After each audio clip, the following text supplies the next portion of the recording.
হরে কৃষ্ণ। আমার প্রিয় ভাই বোনদের, আজকের আলোচ্য বিষয় হচ্ছে কলিযুগের সূচনা। এই যে আমরা বর্তমানে কলিযুগে বাস করি, তো এই যে কলিযুগ কিভাবে এলো, রাজা পরীক্ষিতের মৃত্যু কিভাবে হলো, সাপের দংশনে, সমস্ত কিছুই কিন্তু আজকে আমি আপনাদেরকে বলবো। তো ভিডিওটি শেষ পর্যন্ত দেখবার জন্য প্রত্যেক কৃষ্ণ ভক্তকে আমার অনুরোধ রইল। তো বেদব্যাস রচিত বিষ্ণু পুরাণ অনুযায়ী বলা হয়, যখন কুরুক্ষেত্রের যুদ্ধের অবসানে শ্রীকৃষ্ণ পৃথিবী ত্যাগ করে যখন স্বর্গে চলে যাচ্ছিলেন, তারপরেই নাকি বলে কলিযুগের সূচনা হয়। তো এই কলিযুগ হচ্ছে মাঘ মাসের শুক্লপক্ষের পূর্ণিমা তিথিতে শুক্রবারে এই কলিযুগের কিন্তু উৎপত্তি হয়েছিল। তো বর্তমানে কলিযুগের বয়স হচ্ছে 5124 বছর। যখন মহাভারতের কুরুক্ষেত্রের যুদ্ধের অবসান হয়, তখনই অভিমন্যুর পুত্র পরীক্ষিতের জন্ম হয়।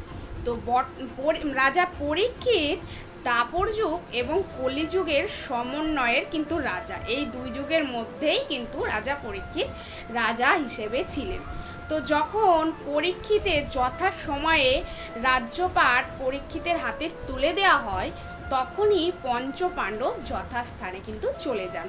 তো এই রাজা পরীক্ষিত একদিন মৃগয়া করতে গিয়েছিলেন এবং মৃগয়া করতে গিয়ে দেখছেন যে একটা ভয়ঙ্কর দেখতে লোক, কালো বিশ্রী পুরুষ দেখতে একটা বলদকে অন্যায়ভাবে প্রচণ্ডভাবে প্রহার করেই চলেছে এবং সেই বলদটি উঠতে পর্যন্ত পারছে না, এতটাই মানে কাহিল হয়ে গেছে বলদটা, তিনটে পা নেই, তবুও মানে অন্যায়ভাবে ওই কালো ভয়ঙ্কর দেখতে লোকটা প্রহার করে চলেছে।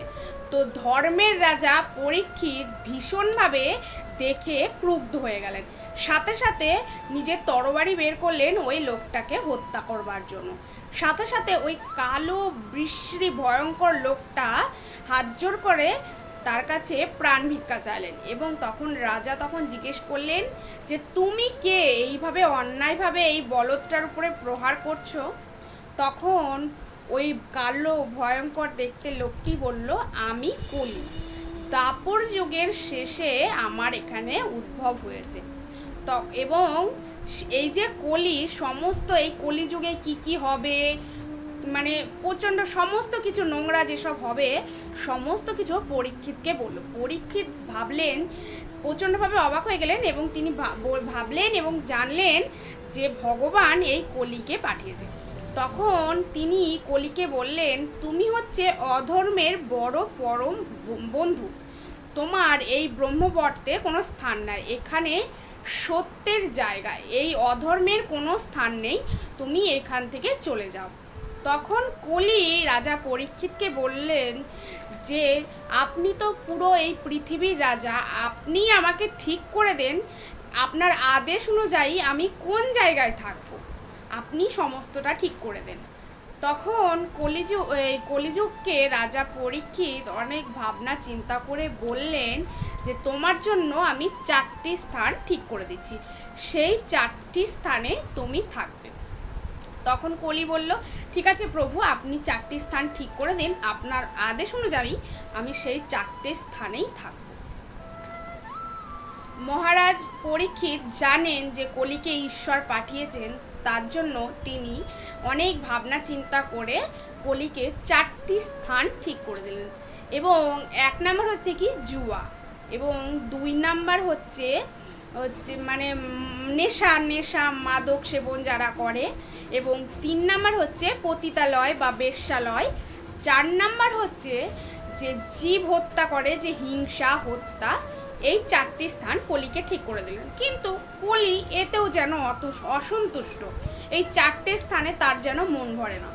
তখন বলল মহারাজা পরীক্ষিতকে কলি যে প্রভু, আমার এই 4টি স্থানে হবেন না, আর একটু স্থান যদি আপনি দিতেন তাহলে আমি উপকার হতো, ভালো হতো।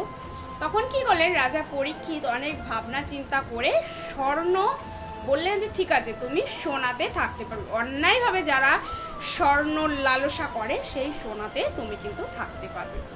তখন কলি বলল ঠিক, মানে হাত জোর করে নতমস্তক হয়ে প্রণাম করে রাজা পরীক্ষিতকে তিনি কিন্তু চলে গেলেন। তারপরে ওই মহারাজা পরীক্ষিত মৃগয়া থেকে ফিরে এসে অনেক চিন্তিত হলেন, ওইসব ব্যাপারে ভাবছিলেন। পরের দিন মৃগয়া করতে যাবে বলে তিনি যেখানে পূর্বপুরুষদের মানে মানে স্বর্ণ অর্থ সংগ্রহ করা যেখানে থাকে সেইখানে গেলেন, এবং সেইখানে গিয়ে একটা খুব সুন্দর চকচকা দেখতে মুকুটের প্রতি রাজা পরীক্ষিতের আকর্ষণ হলো, এবং সেই মুকুটটা কি করলেন, সেই মুকুটটা নিলেন এবং নিজে পরলেন। সেই মুকুটটা কিন্তু ভীমের জরান্ধর অসুরকে বধ করে ভীম সংগ্রহ করেছিল। সেহেতু এইটা অন্যায়ভাবে ওই স্বর্ণ মুকুটটা এর মধ্যে কিন্তু কলি অবস্থান করে ফেলেছিল, অন্যায়ভাবে যেহেতু এই স্বর্ণর মুকুটটা নেওয়া। এবার কি করলেন, রাজা পরীক্ষিত সেই স্বর্ণ মুকুটটা পরে মৃগয়া করতে গেলেন। যেহেতু সেই স্বর্ণ মুকুটটা তিনি পরেছিলেন, সেহেতু কি হয়েছে, কলির প্রভাব কিন্তু মহারাজা পরীক্ষিতের মধ্যে শুরু হয়ে গেছে। এবং তিনি কি করলেন, ওই মৃগয়া করতে গিয়ে এক হরিণকে তিনি কিন্তু বধ করলেন, এবং হরিণকে বধ করতে করতে এক ঋষির আশ্রমের মধ্যে পৌঁছালেন। দেখলেন এক ঋষি মানে শমিক ঋষি ধ্যান করা অবস্থায় তিনি আছেন। আজকের মতো কলিযুগের সূচনার এই পর্বটি আমি এখানেই শেষ করব। এর পর্ব দ্বিতীয় আমি পরবর্তী দিন নিয়ে আসব।